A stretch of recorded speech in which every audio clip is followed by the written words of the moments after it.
Sejam bem-vindos a mais um estudo do Núcleo Espírita Chico Xavier. O nosso estudo de hoje é sobre Jesus, modelo e guia. É a questão 625 do Livro dos Espíritos, né? É uma das questões mais faladas e mais famosas aí. Mas antes de nós falarmos sobre Jesus, a gente precisa harmonizar, a gente precisa se ligar um ao outro e ao mundo espiritual superior que coordena e orienta essas reuniões de estudo. Então vamos fechar nossos olhos, elevar o nosso pensamento e pedir ao Pai que nos ampare, nos oriente e nos ilumine. Que Ele possa nos trazer paz, tranquilidade, alegria e possa nos ligar com o mundo espiritual superior para que possamos compartilhar juntos desse banquete espiritual que é falar sobre aquele que é a nossa maior inspiração, que é Jesus. Temida Pai, que possamos estar ligados uns aos outros e principalmente ao mundo espiritual superior. Que aqueles espíritos que aqui estão, encarnados e desencarnados, que compartilham conosco desse estudo, possam sentir, emanando de Ti, a paz que a gente necessita. Que a gente possa, Senhor, ter um pouco de luz, um pouco de compreensão do mundo em que estamos vivendo, da situação em que estamos vivendo nesse mundo, das dificuldades pela guerra, pela doença, pela fome, que ainda insiste em habitar nosso planeta por conta das nossas imperfeições. Que a Tua paz, Senhor, possa estar presente e que o estudo de hoje possa ser de proveito de todos. Que assim seja. Na questão 625, como eu estava dizendo, Kardec pergunta, aos espíritos: qual é o tipo mais perfeito que Deus tem oferecido ao homem para lhe servir de guia e modelo? Os espíritos respondem de forma sucinta. Eles nem prolongam a resposta. Jesus. Jesus é o modelo e guia da humanidade. Aquele que carrega em si todas as informações necessárias para que a gente possa ascender no nosso degrau de existência, mais alguns degraus na nossa existência, até chegar à divindade, que é Deus, aquele que a gente tem como inteligência primeira, causa primária de todas as coisas. Mas será que a gente compreende Jesus de verdade? Será que Jesus faz sentido para a nossa vida atual? Será que a gente não está achando Jesus um pouco defasado, um pouco ultrapassado? Será que a gente realmente mergulha na vida de Jesus para entender melhor os seus ensinamentos? Desculpa. Melhor os seus ensinamentos?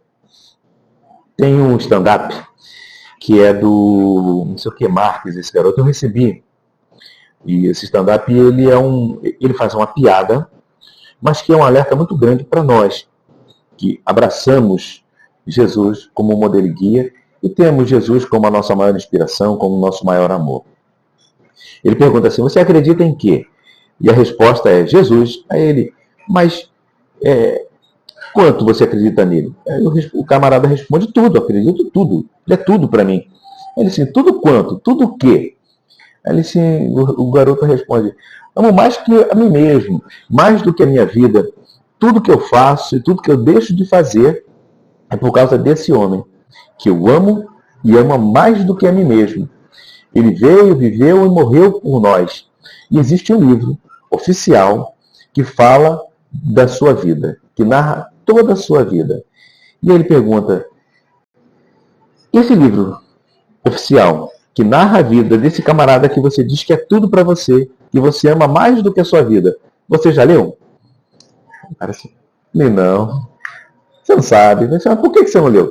Você não sabe por quê. Olha o tamanho do livro. Não dá para mim. É muita coisa. Aí sim, pergunta: e Senhor dos Anéis? A Senhor dos Anéis lê todos. Todos. A trilogia toda. Só o filme, cada filme de Senhor dos Anéis, que são 3, agora tem 5, sei lá quantos, mas os 3 primeiros filmes, são 2 horas e pouco só cada filme. Tá? Imagine como é que é o livro. Mas o camarada leu o Senhor dos Anéis. Harry Potter, li todos Harry Potter. Harry Potter, sei até o nome de cada personagem. Sei o que aconteceu com todos eles.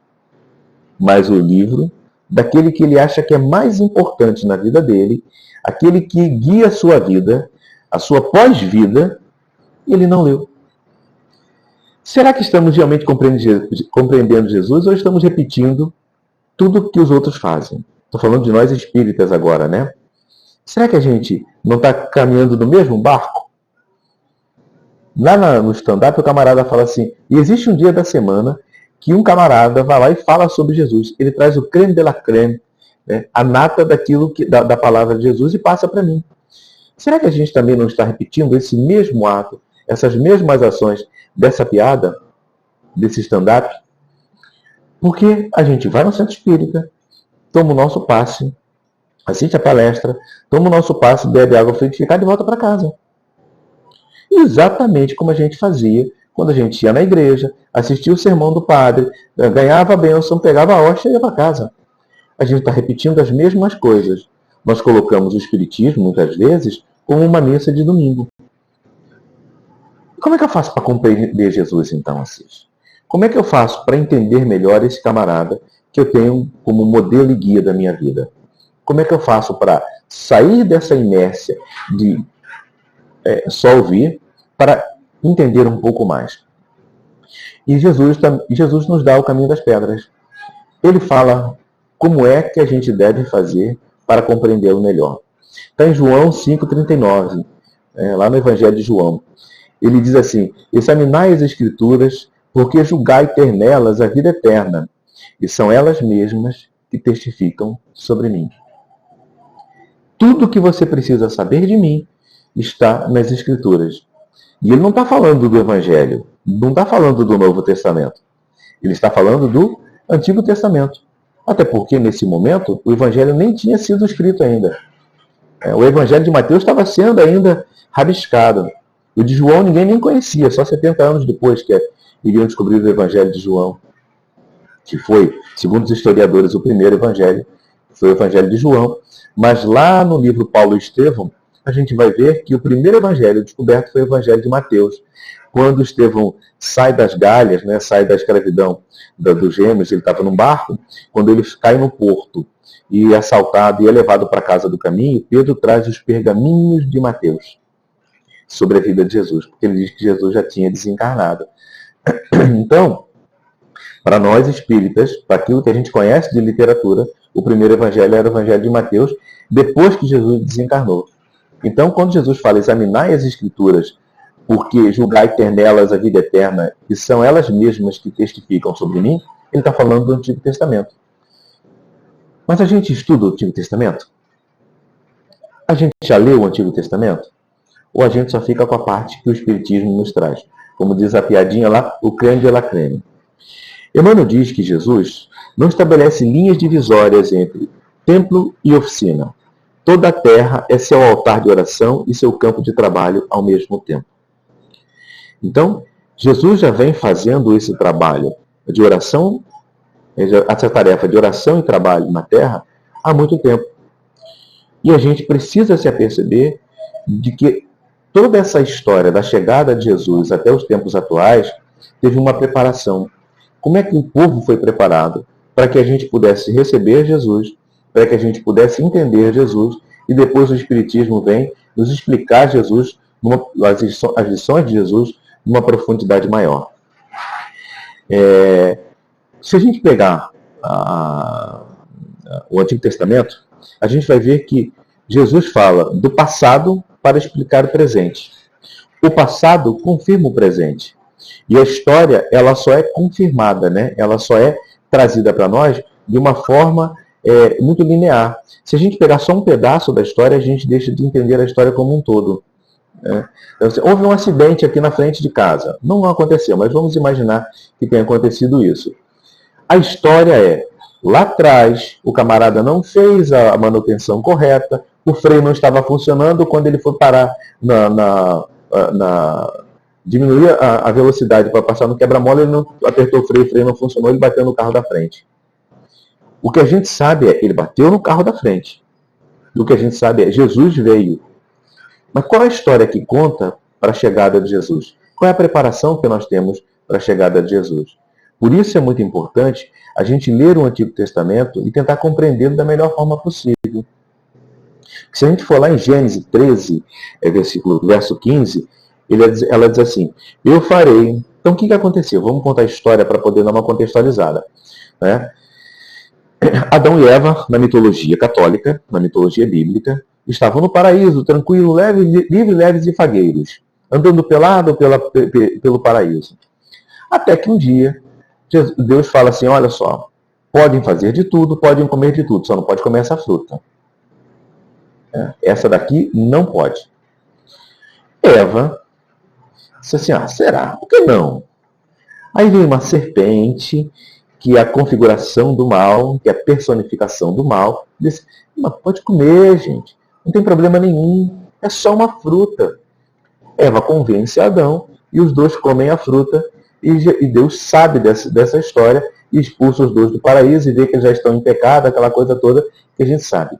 E tem uma conversa que Deus trava com a própria serpente.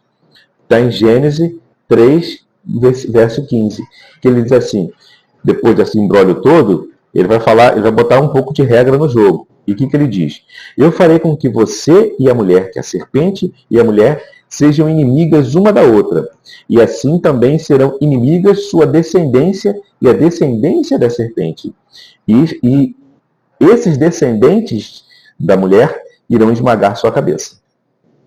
Então, os descendentes de Eva, irá nascer, um desses descendentes de Eva, irá nascer para esmagar a cabeça da serpente. Se a gente pensar que a serpente é a personificação do mal, é preciso que alguém venha para desvendar, para esmagar a cabeça desse mal que parece estar habitando sobre nós. Aí lá na frente, em Romanos 16, 20, a gente vai ver Paulo dizendo o seguinte, e o Deus da paz, em breve, esmagará debaixo dos vossos pés a Satanás. Paulo estava relembrando Gênesis 3, versículo 15. Ele estava relembrando isso, dizendo que Deus, o Deus da paz, que é a personificação de Jesus, irá esmagar a cabeça do mal, que é Satanás, na visão de Paulo. E João, aí você vai vendo, João também falou sobre isso. O que João diz? João 3,8. Quem comete o pecado é do diabo, porque o diabo peca desde o princípio. Por isso, o Filho de Deus se manifestou, para desfazer as obras do diabo. Então, tenho lá em Gênesis, 1000 e poucos anos atrás, falando sobre esse processo de vir alguém para esclarecer as coisas e tirar o homem do mal. Romanos, a gente vai ver a mesma coisa. Alguém que é a personificação da paz, irá nos trazer uma informação, irá nos clarear a mente, tirar o véu que está sobre nossos olhos e vai mostrar o que acontece quando a gente começa a enxergar o mundo de uma forma mais lúcida e muito mais voltada para a visão que Deus colocou para nós. O mal se apaga.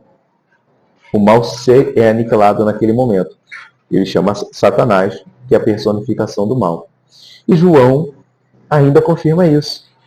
João diz que o Filho do Homem, que é Jesus, que é nascido de mulher, a gente vai ver isso lá em Gálatas 4, a gente vai falar assim, né, que Deus enviou o seu Filho, nascido de mulher, para confirmar a lei, para dar corpo à lei. Ele vai falar em Gálatas 4, verso 4 e 5. Então, tudo isso amarra a vinda de Jesus. Eu estou falando só de um pedacinho, tá? Eu estou falando só da vinda de Jesus e da importância de Jesus nesse trajeto todo. Ele é falado lá na mitologia do Antigo Testamento, ele é confirmado em Romanos e ele é confirmado em João. Então, a gente precisa fazer a união desses três livros para que a gente possa entender melhor Jesus e sua vinda. Mas aí as pessoas podem se perguntar assim, mas Assis, eu preciso saber disso. Eu não preciso dessas informações para acreditar que Jesus existe, que Jesus é esse meu modelo e guia. Eu não preciso dessa volta toda para confirmar o óbvio. Eu acredito em Jesus e pronto. Eu acredito em suas palavras e pronto. Lá na questão 607A, ele fala assim, que eles perguntam, né, sobre a evolução do princípio inteligente, e os espíritos respondem, são nesses seres que estás longe de conhecer, que o princípio inteligente se elabora e se individualiza pouco a pouco, né? E até, é longa a resposta, né? E ele sofre uma transformação e torna-se espírito, quando ele adquire a razão. Então, nós passamos do estágio de sobrevivência para o estágio de existência. Qual a diferença disso? Aquele que sobrevive não sabe sobre si mesmo. Aquele que existe começa a questionar sobre si mesmo. Ele sabe que existe. Ele já se identifica no mundo em que ele está. Então, quando a gente fez esse trajeto, a gente saiu de existência, de sobrevivência para existência. Nós viramos filósofos. Aí você fala assim, Cis, não sou filósofo. Todo mundo é filósofo. A filosofia é a capacidade do homem de dar sentido à vida. Ele questiona e ele responde o seu questionamento. Então, a filosofia de vida do sertanejo é uma. Ele vê uma coisa e dá sentido para aquela coisa. Ele vê alguma coisa acontecendo, ele cria uma mula sem cabeça, um saci pererê, uma mitologia para explicar aquilo que ele viu. Ele deu sentido àquela coisa. Então, filosofia é isso. À medida que a gente vai evoluindo, a nossa capacidade filosófica, nossa capacidade de questionamento e a nossa capacidade de resposta vai se ampliando. E a gente vai entendendo melhor a vida. Então, a gente passou desse ser que não questiona para o ser que questiona. E a gente diz assim, mas olha, Jesus é o meu modelo e guia. Eu confio em todas as suas palavras e eu não preciso de nada disso para entender Jesus. Aí eu vou lá no Sermão da Montanha.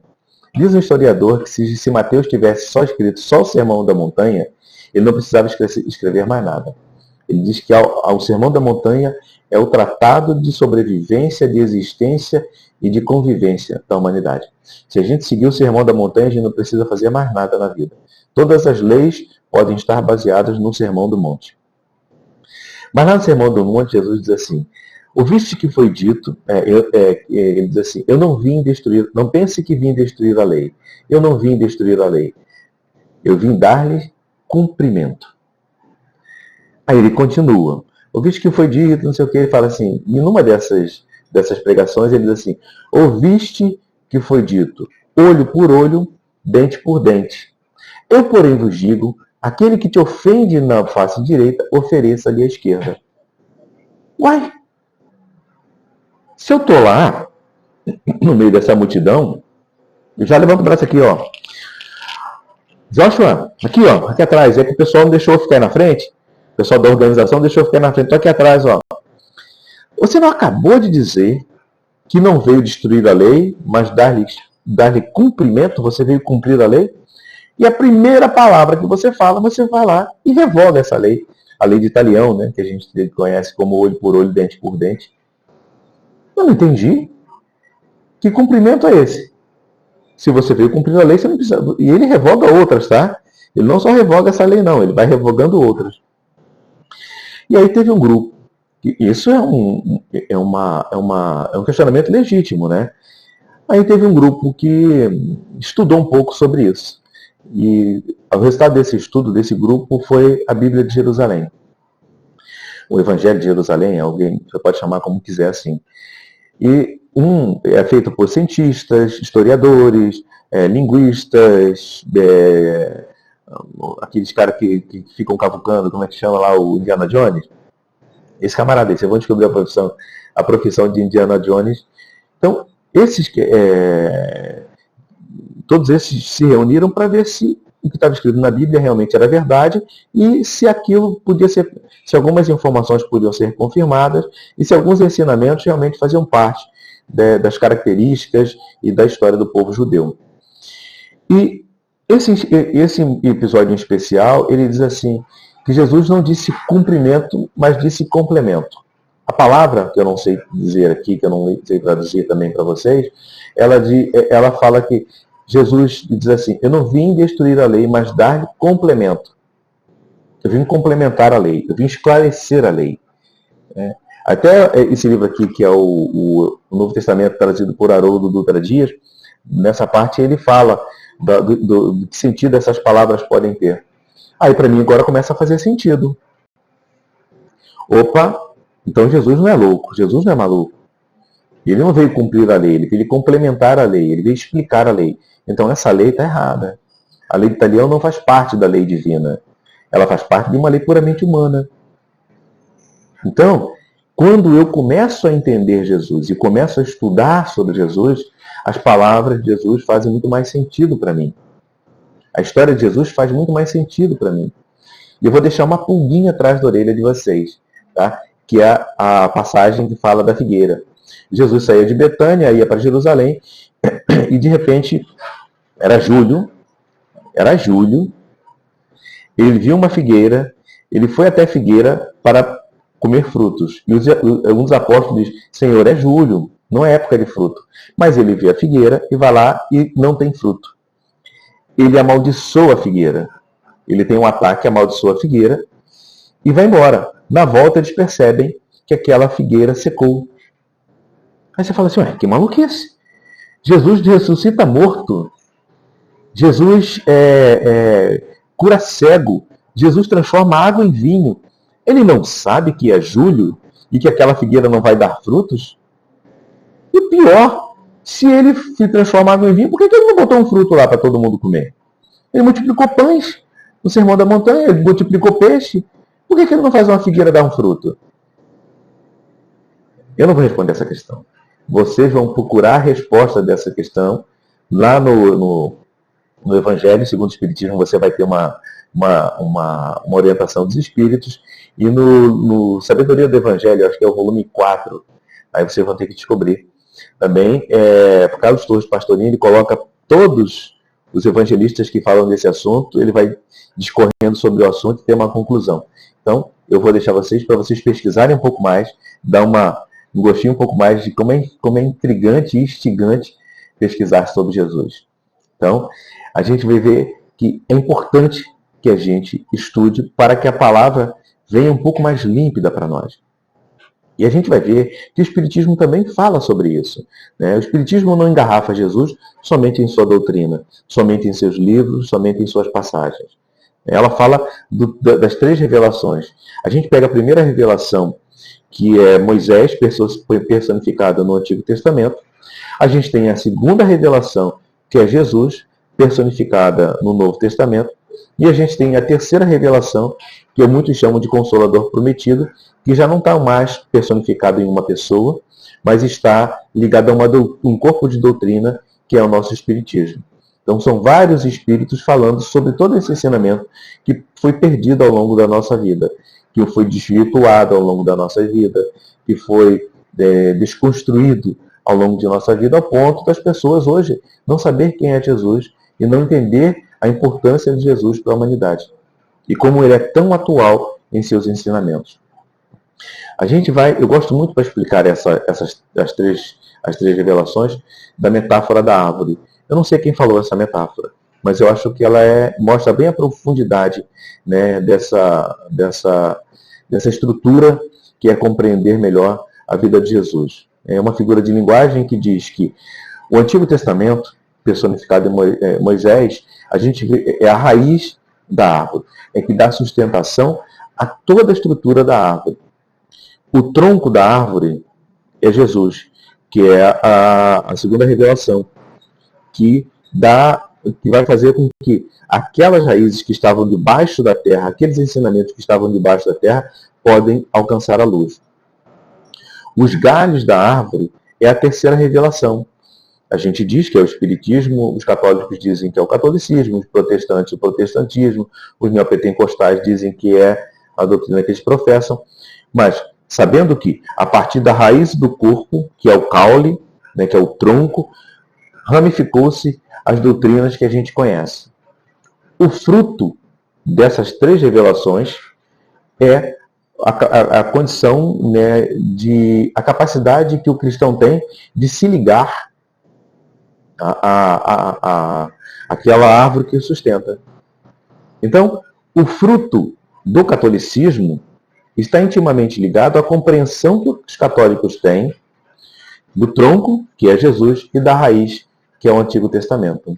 O fruto que é o protestantismo, que são os protestantes, né, os neopentecostais em geral, são a capacidade que eles têm de se ligar ao galho, que é a religião que professa, o tronco, que é Jesus, e a raiz, que é o Antigo Testamento.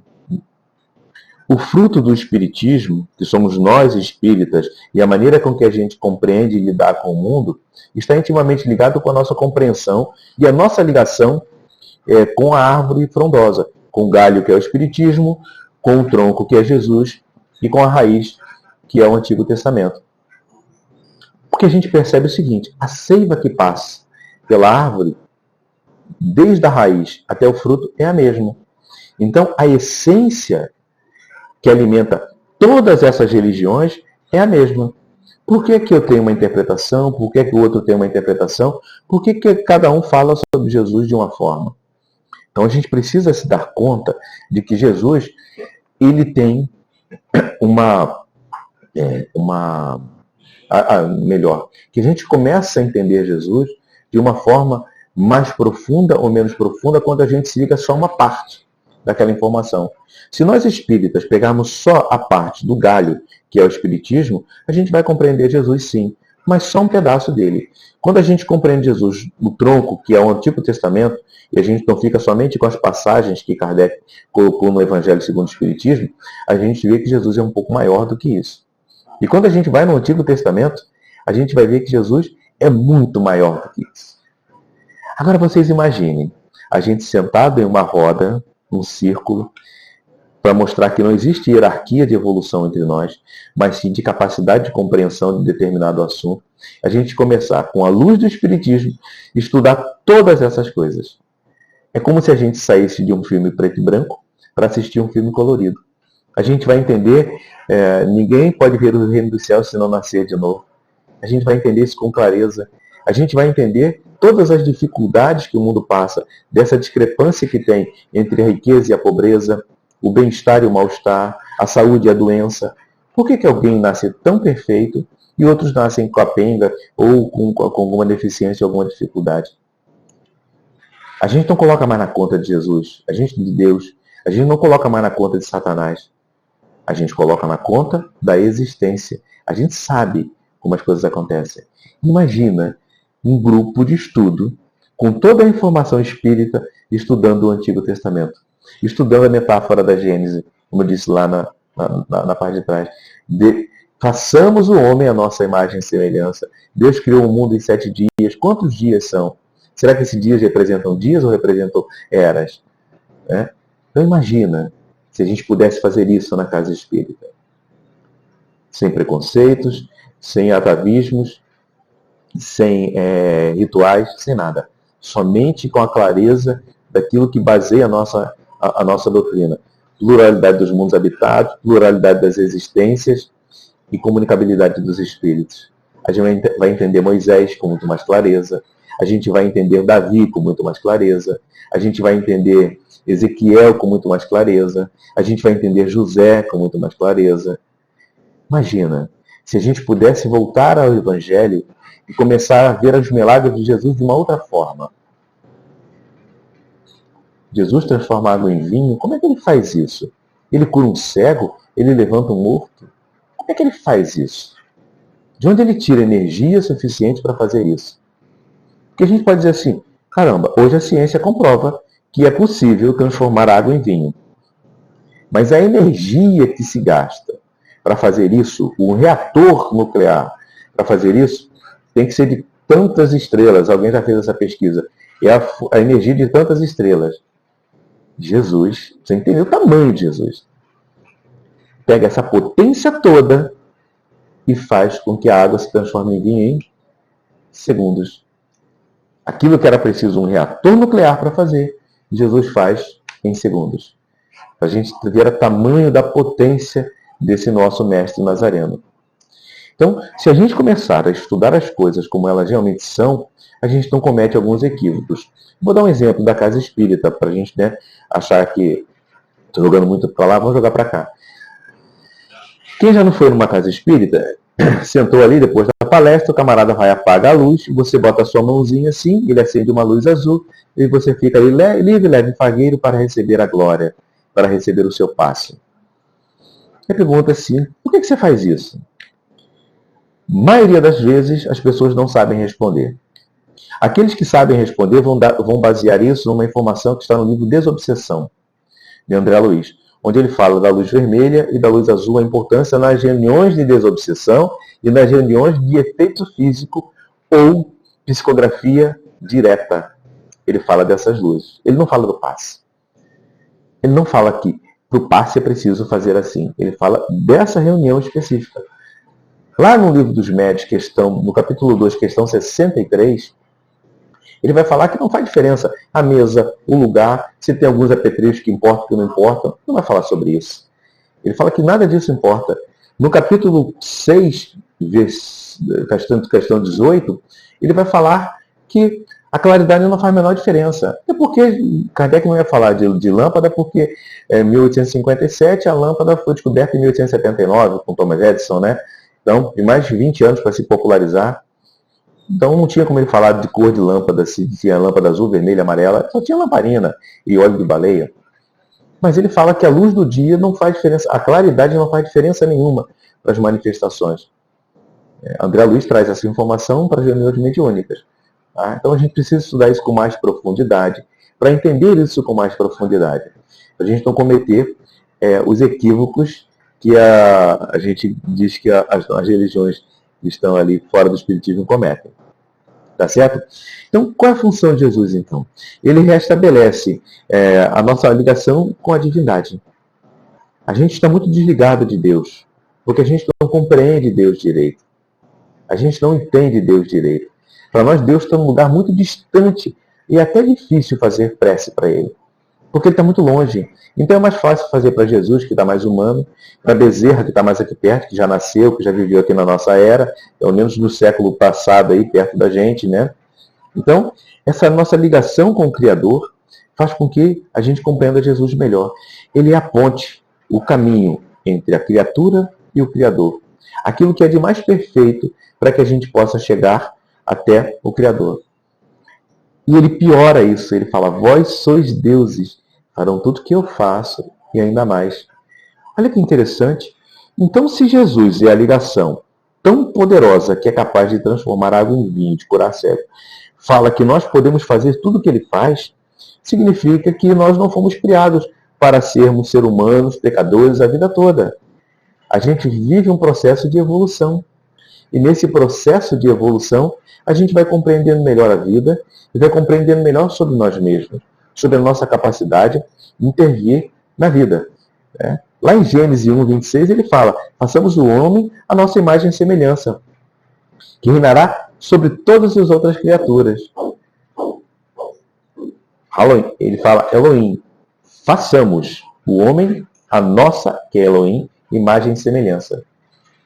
Ele não fala, faça-se o homem a imagem e semelhança de Deus. Façamos o homem a nossa imagem e semelhança. Tá? E lá em João 34 a 36, ele vai dizer assim, não vistes que está escrito, vós sois deuses, farão tudo que faço e ainda mais. E Jesus fala isso relembrando o Salmo 82, verso 6. Você vê que tudo está ligado? Quando a gente vai ler o Salmo, a gente vai entender por que Jesus falou isso. Quando a gente vai ver quando a gente vai ver Jesus, a gente vai entender por que Jesus falou isso. Está lá em Salmos, Salmo 82. E a gente vai ver por que o salmista fala isso, porque ele está lá na Gênesis 1:26. Por que eles falam isso? Façamos o homem a nossa imagem e semelhança. Por que isso como é que a gente pode compreender isso? Eu gosto muito tem um livro chamado 24 Filósofos. E esse livro, 24 Filósofos, é como se 24 filósofos respondessem sobre Deus. E eu não sei se isso tem aí, né? É um pergaminho muito antigo. Alguns dizem que foi escrito por Hermes Trismegisto, outros dizem que foi escrito logo depois. Assim, não se sabe quem escreveu. E nem se sabe se foram 24 filósofos mesmo que falaram sobre isso, ou um só que representava 24 filosofias da época. Então, eu sei que são 24 filósofos que respondem sobre o que é Jesus. Seria muito interessante se a gente até pudesse conversar isso em casa, na casa espírita, né? Porque a gente está no livro dos Espíritos, a primeira pergunta que a gente vai dar de cara, né, é o que é Deus? Inteligência é a causa primária de todas as coisas. Inteligência suprema, causa primária de todas as coisas. O que isso significa? E uma das respostas desses filósofos, eu gostei mais.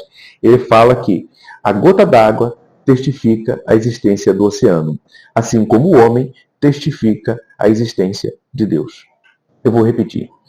Uma gota d'água testifica a existência do oceano, assim como um ser humano testifica a existência de Deus. Vamos pensar no rio. O rio é formado por gotas d'água. Mas quando a gente sai e olha para o rio Tietê, ou um rio poluído da nossa cidade, a gente diz, mas isso não é água, gente. Isso é um rio poluído. Mas e se a gente tirar todas as impurezas?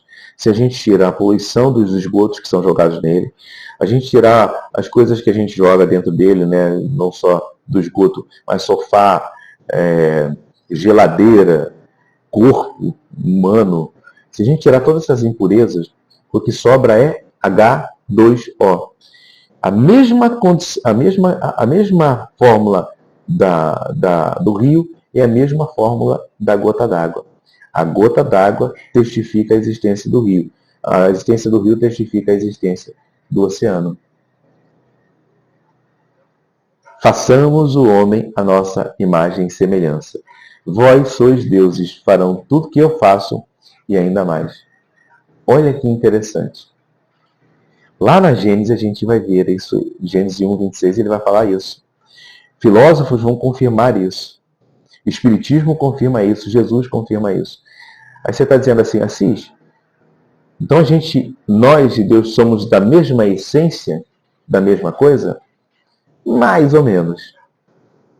Lá no Livro dos Espíritos, questão 27 e 27A, ele vai falar assim, existem dois elementos gerais no universo, espírito e matéria. O elemento material e o elemento espiritual. O que é elemento material e elemento espiritual? É a matéria elementar, é de onde tudo é feito. Tudo que existe de matéria sai da matéria elementar, de acordo com a resposta. Tudo que sai do espírito, tudo que é espírito saiu do elemento espiritual. Então Deus, na sua capacidade suprema, foi lá do elemento espiritual, tirou uma parte e construiu um espírito, que é o Assis. Tirou outra parte e construiu outro espírito, que é Ivaí. Tirou outra parte e construiu outro espírito, que é Fulaninho, que é a nossa mãe e nosso pai que a gente conhece. Então, é a matéria elementar onde tudo é originado. E ele fala mais uma coisa lá, que depois vocês vão ter que pesquisar também, que ele fala assim, e há um outro elemento que difere de todos os outros por suas propriedades, que é o fluido cósmico universal. Que sem ele, a matéria não teria as propriedades que tem. Opa! Quer dizer que não só são dois elementos, são três? Aí vocês vão descobrir. Lá na Gênese, lá no capítulo da uranografia geral, lá no rodapé, Kardec explica essa questão. Olha como é importante a gente estudar. Então, eu não fui feito à imagem e semelhança de Deus, mas daqueles espíritos puros que estão ligados a Deus. Façamos o homem a nossa imagem e semelhança. Rezam as tradições do mundo espiritual que na condição de todos os sistemas há uma pleiade de espíritos puros e redimidos, ao qual denominamos Cristo. Quantas pessoas da humanidade acham que Jesus é Deus? Quantos Cristos existem? Então, se existem vários Cristos, existem vários deuses na nossa concepção humana de compreender as coisas. O Espiritismo vem esclarecer que não é verdade. Existe Deus e existe toda essa pleiade de espíritos puros. Então, essa pleiade de espíritos puros, unidos com Deus, fizeram essa pleiade de espíritos inferiores, que é o Assis, e mais uma galera que está assistindo isso aqui. Tá certo? Então, façamos o homem, Assis, a nossa imagem e semelhança. Não de Deus, mas dos espíritos puros. Significa que o Assis vai conseguir chegar até a divindade em algum momento da sua vida. Não ser Deus, mas chegar até a divindade, numa condição de estar junto com Ele, compartilhar com Ele, né, tudo que existe de potência na nossa natureza. Tá? Então a gente já está chegando no final e eu queria deixar essa dúvida para vocês. Você viu que eu não trouxe nenhuma informação fora daquilo que a gente entende. Vocês viram que Eu só dei um pontapé, que existe muito mais para se aprofundar dentro da doutrina, mas o que eu queria trazer para vocês é, nós não podemos negligenciar o estudo do Antigo Testamento e do Novo Testamento na nossa casa espírita. Eu sei que a maioria das casas não tem. 90% das casas que eu passei estuda o Evangelho como um todo, não só o Evangelho segundo o Espiritismo. Então, 90% das casas que eu passei, estudam somente o Evangelho segundo o Espiritismo, não estudam o Novo Testamento. 100% das casas que eu passei não estuda o Antigo Testamento na sua totalidade. A gente pega pedaços dali para poder confirmar algumas coisas, mas não estuda. Mas é importante, porque o próprio Espiritismo diz, existe uma pirâmide, existe uma estrutura. Primeira revelação, segunda revelação e o Espiritismo para ser estudado. O próprio Jesus diz, examinai as Escrituras porque elas testificam sobre mim. Se você acredita que lá está a vida eterna, elas testificam sobre mim. Então, se Jesus falou, o Espiritismo falou, e sou eu para falar que não. Então, a gente precisa fazer isso. Mas assim, eu não consigo, na minha casa não tem. E como é que eu faço? Gente, nós temos capacidade. Lembra que a gente saiu do estágio de sobrevivência para o estágio de existência? A gente já sabe questionar. E é claro que a gente vai creatinhar no começo, vai dar mas depois a gente vai entendendo, vai compreendendo, vai fazendo as ligações necessárias e vamos estudando. Até que a gente possa falar sobre isso nas casas espíritas também. E depois, um dia, talvez no futuro, a gente consiga estudar isso com muito mais profundidade, muito mais clareza. Tá certo? Porque senão cada um entende Jesus da sua forma. Cada um traz Jesus para o seu mundo, para o seu lugar. E ao invés de nós ascendermos sobre ele, a gente vai trazer ele para nós. E é muito melhor a gente chegar onde ele está do que trazê-lo onde a gente está. Tá? Lá é melhor do que aqui. Onde ele está é melhor do que aqui. E Fernando Pessoa vê Jesus de uma forma que ele colocou em poema, que chama Poema do Menino Jesus. Né? Ele diz assim, ao meio-dia, ao fim de uma primavera, eu tive um sonho como uma fotografia. Eu vi Jesus Cristo descer à terra. Mas ele era outra vez menino, a correr e a rolar-se pela erva, a colher flores para deitar fora e rir de modo a ouvir-se de longe. Ele tinha fugido do céu. Era nosso demais para fingir de segunda pessoa da Trindade. Num dia que Deus estava dormindo e o Espírito Santo andava a voar, ele foi até a caixa dos milagres e roubou 3. Com o primeiro ele fez com que ninguém soubesse que ele tinha fugido. Com o segundo ele se tornou eternamente humano e menino, e com o terceiro ele fez um Cristo eternamente pregado na cruz e deixou numa cruz que há nos céus e serve de modelo às outras. Depois ele fugiu para o sol e desceu no primeiro raio que encontrou. Ele vive na minha aldeia comigo. É uma criança bonita, de riso natural, limpa o nariz com o braço direito, chapinha nas poças d'água, colhe as flores, gosta delas e esquece, atira pedra aos burros, colhe as frutas nos pomares. Só porque sabe que elas não gostam, que toda a gente acha graça, ele corre atrás das raparigas que levam as bilhas na cabeça e levanta-lhes a saia. A mim, ele me ensinou tudo. Ele me ensinou a olhar para as coisas. Ele me mostrou como todas as cores que há nas flores e como as pedras são engraçadas quando a gente as tem na mão e olha devagar para elas. Damos-nos tão bem um com o outro, na companhia de tudo que nunca pensamos um do outro. Vivemos dois ali, juntos, num acordo íntimo, como a mão direita e a esquerda.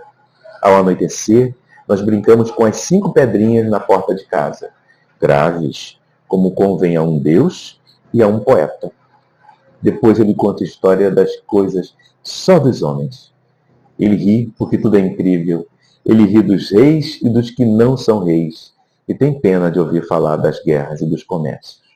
Logo depois ele adormece, eu pego no meu colo, deito na minha cama, despindo todo um ritual todo humano e todo fraterno, até ele estar nu. Ele dorme dentro da minha alma. Às vezes ele acorda, brinca com os meus sonhos, coloca um de perna pro ar, um por cima dos outros, e sorri, batendo palma para o meu sono. Quando eu morrer, filhinho, seja eu a criança, o mais pequeno. Pega-me tu ao colo, leva-me para dentro da tua casa, despe o meu ser, cansado e humano, conte-me história, caso eu acorde para eu tornar a adormecer, e dá-me os sonhos teus para eu brincar. E dá-me os sonhos teus para eu brincar. Que a gente possa viver esse sonho de Jesus. Que a gente possa absorver esse sonho de Jesus. Para que a gente possa ajudá-lo nesse processo de evolução do nosso planeta. Tem um pesquisador, um historiador que eu gosto muito, que se chama Steven Pressfield. Acho que se pronuncia assim, Pressfield. Que escreveu Portões do Inferno, que deu origem ao filme 300. O filme 300 é bem mais ou menos diante do livro dos ensinamentos que esse livro tem. Ele diz assim: nunca devemos desistir de empurrar a humanidade um milímetro que seja adiante no seu longo caminho de volta a Deus. Nunca devemos desistir de empurrar a humanidade um milímetro que seja adiante no seu longo caminho de volta a Deus. Tudo que a gente possa fazer para que a gente testifique a crença que a gente abraçou na humanidade, a gente vai dar a ela a oportunidade de andar um milímetro. Isso não é verdade, Assis. Alguém pode dizer assim. É verdade. Seja exemplo para o seu filho. Seja exemplo no seu trabalho. E vocês vão ver que as pessoas vão te olhar e dizer: não, fulano não vai fazer isso. Eu queria fazer igual fulano. Pode não falar, mas provavelmente vai pensar em ser igual o fulano. Vai querer uma vida tranquila, equilibrada, feliz, igual o fulano. Então, que a gente possa ser esse exemplo. Que a gente possa sonhar o sonho de Jesus. E que a gente possa entender melhor esse camarada que a gente tem como modelo e guia. Que a gente tem como maior orientador, o governador do nosso planeta. Que assim seja, então. Então vamos fechar nossos olhos para encerrar a nossa reunião. Jesus, muito obrigado pela oportunidade. Muito obrigado pelos amigos que estão e estiveram aqui conosco nesse momento. E que o estudo de hoje possa nos ajudar a olhar com muito mais profundidade para os seus ensinamentos, a entender a importância dos seus ensinamentos nos dias atuais, onde tudo parece perdido. Que a tua luz, Mestre, possa estar presente àqueles que mais do que nós precisam de ajuda e de amparo. Aqueles que não estão participando desse estudo, que não estão escutando esse vídeo, que não participam de nenhum lugar onde alguém fala sobre ti. Que eles possam sentir-se amparados, assistidos. Aqueles que estão de arma em punho, nas guerras e nas dificuldades das grandes capitais das cidades. Aqueles que estão passando por doenças graves ou amenas, aqueles que estão obsidiando e são obsessores. Que todos possam sentir-se em paz. A paz que estamos sentindo agora. Que assim seja. Graças a Deus.